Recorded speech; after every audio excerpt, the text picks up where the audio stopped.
Everyone, welcome back to the channel live with Adrita. আজকে হলো শনিবার আর আজ হচ্ছে বিপত্তারিণী পুজো, তাই সকাল সকাল উঠেই মা বললো এই ধাগাগুলো বানাতে হবে, তাই মাকে একটু সাহায্য করে দিচ্ছিলাম। তারপর আস্তে আস্তে স্নান টান সেরে রেডি হয়ে নিলাম। আর আজকে আমরা ঠিক করেছিলাম যে একটা মন্দিরে গিয়েই পুজো দেবো, কারণ আমাদের বাড়িতে সেরকম ভাবে পুজো হয় না।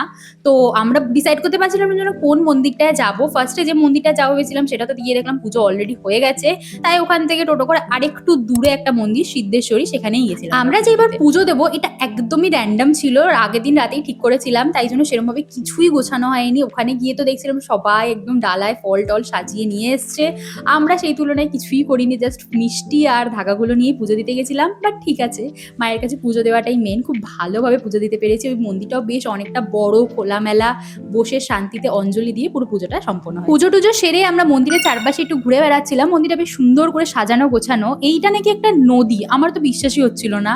যাই হোক, আমি এখানে আসলে 4-5 বছর পরে এসেছি। লাস্ট আমি 2021 সালে এসেছিলাম বোধহয়, তারপর আর এদিকে আসাই হয় না আমার।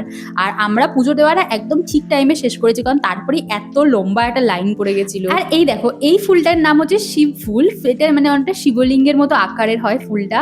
এটার খুবই রেয়ার একটা ফুল। এটা পুরো দত্তপুকুরে নাকি মাত্র দুটোই গাছ আছে এটার। যাই হোক, তারপরে বাড়ি চলে আসলাম আর নিজেও ধাগাটা পরলাম আর একেও পরিয়ে দিলাম, কারণ আমার থেকে বেশি তো এর দরকার এসবের।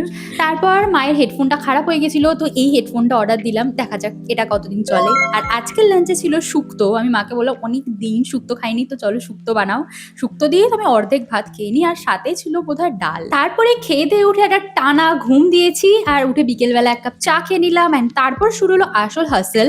আমার অ্যাডমিশনের জন্য সমস্ত ডকুমেন্ট দরকার ছিল, যেগুলো প্রচুর জেরক্স করার ছিল, তো সেই সব করতে বেরোলাম। আরও ছোটোখাটো অনেকগুলো কাজ ছিল, আর এইসব করতে করতে বাবার সাথে বেরিয়েছি। বাজারে পৌঁছাবো না, এটা কি করে হতে পারে। অ্যান্ড ফাইনালি আজকে আমি ডিসাইড করেছিলাম যে একটু হলেও আমি আমার প্যাকিংটা শুরু করব, বাট আলটিমেটলি কিছুই শুরু করিনি। সমস্ত বার করে এরকম ভাবে রেখে আমি চলে গেছি। আর আজকের ডিনারে ছিল গতকালের লেফট ওভার বিরিয়ানিটা। এতটাই বেশি কোয়ান্টিটিতে দেয় যে একদিনে খাওয়া তো সম্ভবই না, দুদিন ধরে খাই আমি। আর খেয়ে দিয়ে উঠেও আমার অনেক কটা কাজ ছিল ডকুমেন্টসে, সেই সমস্ত গুছিয়ে শেষ করতে করতে প্রায় রাত্রি 12টা বেজে গেছিল।